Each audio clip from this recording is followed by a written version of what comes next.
Nagsumite ang kampo ni Apollo Kibuloy, ang tagapagtatag at pinuno ng Kingdom of Jesus Christ, ng petisyon sa kataas-taasang hukuman upang pigilin ang Senado mula sa pagsasakatuparan ng kanilang arrest order laban sa kanya, na tinawag na di makatarungan at labag sa saligang batas. Ang pag-i-issue ng arrest order ng Senado ay bilang tugon sa kanyang pagtanggi na lumitaw sa komite ng Senado na pinamumunuan ni Senador Risa Hontiveros, upang sagutin ang mga akusasyon ng human trafficking, rape, sexual abuse, at violence na ibinabato laban sa kanya at sa kanyang mga dating miyembro. Isang abogado ni Kibuloy na tumanggi na magpahayag ng pangalan ang nagsabing ang kanyang petisyon sa SC ay para sa paglalabas ng pansamantalang ipinagbabawal na utos, upang pigilin ang Senado mula sa pagsasakatuparan ng arrest order pati na rin mula sa paghahamon sa pagdalo ng pinuno ng KOJC sa mga pagdinig ng Senado. Sinabi ng petitioner na nilabag ng investigasyon na isinasagawa ng Senado ang mga karapatan ni Kibuloy sa konstitusyon sa tamang proseso at laban sa self-incrimination. Inihayag niya na ang mga pagdinig ng Senado ay hindi naglilingkod sa anumang layunin sa paggawa ng batas, at ang pag-iimbestiga ng Senado ay katumbas ng pag-agaw sa mga tungkulin ng hudikatura. Ang pagsipot ni Kibuloy sa mga pagdinig, aniya, ay gagamitin lamang upang magsimula ng mga kaso laban sa kanya at patatagin ang mga na-i-file na sa korte laban sa relihiyosong lider. Tinukoy ng kampo ni Kibuloy ang isang kamakailang hatol ng kataas-taasang hukuman, na nagsabing ang mga pagdinig ng Kongreso ay hindi maaaring maging parusa sa kahulugang hindi ito maaaring humantong sa legal na obligadong pagkait ng buhay, kalayaan o ari-arian ng isang tao. Ang mga tinukoy na respondent sa petisyon ay sina Hontiveros, Senate President Juan Miguel Zubiri, at ang Senate Sergeant at Arms. Yung warrant of arrest na inisyo laban sa kanya ng Senado. Atat na po si Senator Hontiveros na mapakulong si Pastor Kibuloy. Kaya lang, marunong si Pastor Kibuloy. Ito na, rumespak ang kanyang kampo. Ito po sa headlines ng Philippine Star, ang title, Kibuloy Camp asked Supreme Court to stop Senate arrest. Okay, so this is good news. I don't know kung na-anticipate ba ito ni Senator Hontiveros. To me, this is a very wise move. Okay, so, i-stop ang pag-aresto kay Pastor Kibuloy dahil this is unjust and unconstitutional. Yun po ang laman ng petisyon. Okay, so, yung abogado ni Pastor Kibuloy, ang inihain na dokumento sa Supreme Court is petition for the issuance of a temporary restraining order and or writ of preliminary injunction to stop the Senate from implementing the arrest order. So, napakagandang development po ito at sana aksyonan kaagad ng kagalang-galang na Supreme Court. Okay, so, ang petitioner, of course, si Pastor Kibuloy.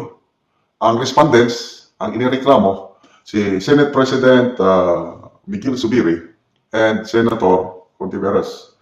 Okay, so, ang sinasabi ng petition is that yung investigation na ginagawa sa Senado is a violation of the constitutional rights to due process and against self-incrimination.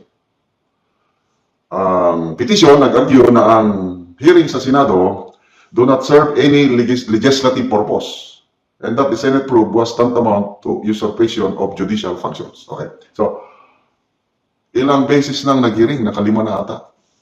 Wala akong matandaanan na specific na batas. Kasi ito, sinasabi nila, in aid of legislation. So, ang tanong, ano ba yung batas na i-aamin kung meron man?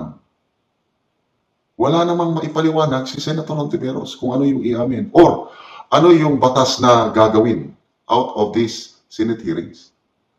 Wala akong naintindihan yung klaro na purpose, yung in aid of legislation. So, nakalagay sa petition na the Senate hearings do not serve any legislative purpose. Wala talaga. And ito pa ang sinabi sa sa petition, yung hearing na yon, Senate hearing, will only be used to initiate cases against Pastor Kibuloy and bolster those already filed in court against the religious leader. Mayroon nang nakapile na kaso, similar sa iniimbestigahan. Sa Davao, yun yung child abuse. Sa Pasig, yun yung human trafficking. So according to the petition, yung ginawa ng mga abogado, kung mag-attend pa man si Pastor Kibuloy sa mga Senate hearing, baka lalo lang madagdagan yung ikakaso sa kanya. Kaya nga, ayaw ng kampo ni Pastor Kibuloy na i-self-incriminate yung sisirain ni Pastor ang kanyang sarili kung magpunta pa siya na mag-appear doon. Self-incrimination yan. Kasi, malala niyo, yung mga congressional hearing ng mga pulis na nabubuking na, nagsisinungaling. Ano lang sabihin? I invoke my right against self-incrimination. Ay, nyo lang sumagot eh. Kaya marami na sasite in contempt. So, ganito rin ito kay Pastor Kibuloy. Excuse me. Ayaw niya na mag-self-incriminate, kaya hindi na lang pupunta. Okay. Dagdag sa petition. Yung investigation is unlawful. Why? And unconstitutional as it encroaches on the functions that pertain solely to the judicial branch of government. Correct naman. Kasi kung wala pa sanang kaso na na-file sa Philippine courts and even sa US courts, ganito rin na kaso eh. So, ang branch of government, ang trabaho, sole function is to determine the guilt or innocence ng nasasakdal. Yung korte lang. Ay bakit ang Senado na nagpupumilit na mag-attend si Pastor Kibuloy para sagutin ang mga paratang sa kanya? Di ba? Wala akong nakikitang rason. Kung ako si Pastor Kibuloy, hindi rin ako mag-a-attend yan.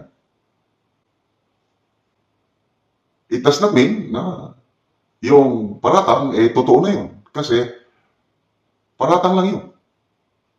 So, yung paratang na yun, i-convert mo into a complaint affidavit na yun sana ang magandang gawin na ng committee ni Senator Hontiveros. Yung mga nagre-reklamo, may karapatan silang magreklamo.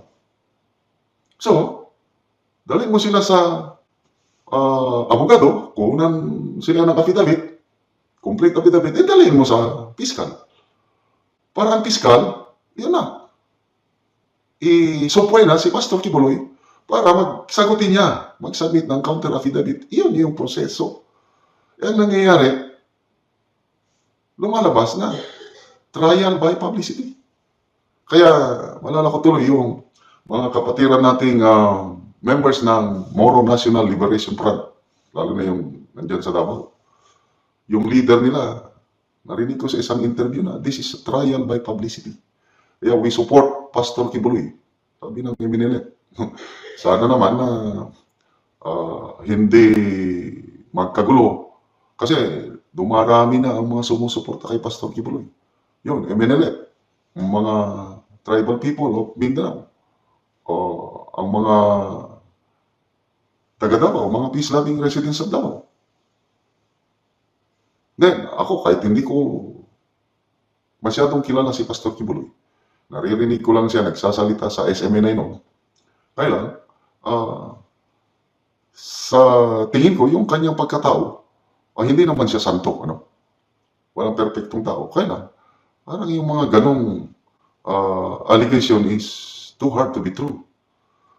May napanood akong interview, yung mga Ukrainians na mga members ng Kingdom of Jesus Christ, katira sa Prayer Mountain.